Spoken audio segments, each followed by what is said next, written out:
السلام علیکم ورحمۃ اللہ وبرکاتہ۔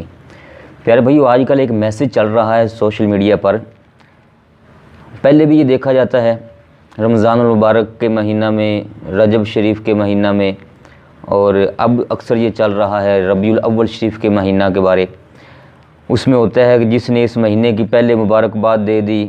تو حدیث شریف میں آیا، پیارے نبی کریم رؤوف الرحیم صلی اللہ علیہ وآلہ وسلم کا فرمان ہے کہ وہ بندہ بخشا جائے گا، اس کے لیے جنت واجب ہو جائے گی، جہنم اس پر حرام ہو جائے گی۔ اور اس کو آگے شیئر کرو، اگر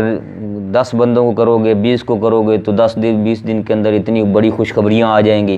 اور اگر نہیں کرو گے تو پھر 10-20 دن کے اندر کوئی نقصان ہو جائے گا معاذ اللہ۔ تو ہم سب کو یہ معلوم ہونا چاہیے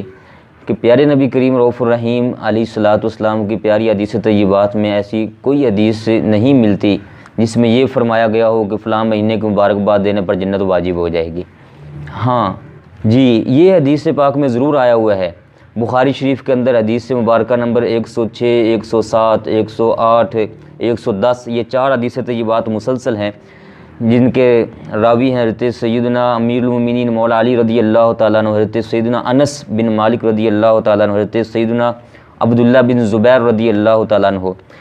یہ روایت فرماتے ہیں کریم آقا علیہ الصلوۃ والسلام کا فرمان ہے، من کذب علی متعمدا فلیتبوأ مقعدہ من النار، اور ایک حدیث پاک کے الفاظ ہیں من کذب علی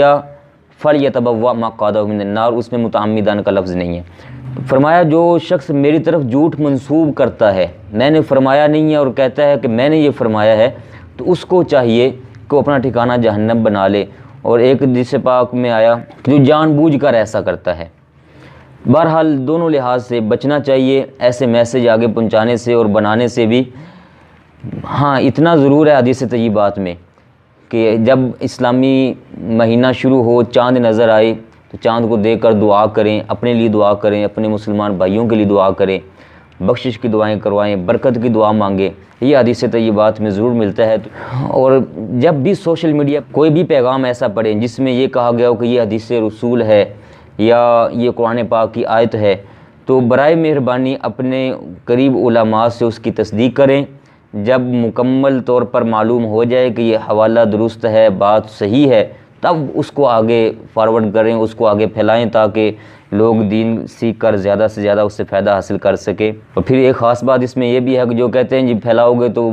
بڑا ثواب ملے گا اور بخشے جاؤ گے، بلکہ ایسی باتیں پھیلانے کی وجہ سے الٹا نیکیاں ضائع ہو جاتی ہیں۔ نقصان یہ ہوتا ہے کہ غلط بات کو آگے پھیلایا، وہ اپنے جو نیکیاں تھیں وہ بھی ختم کر بیٹھتے ہیں۔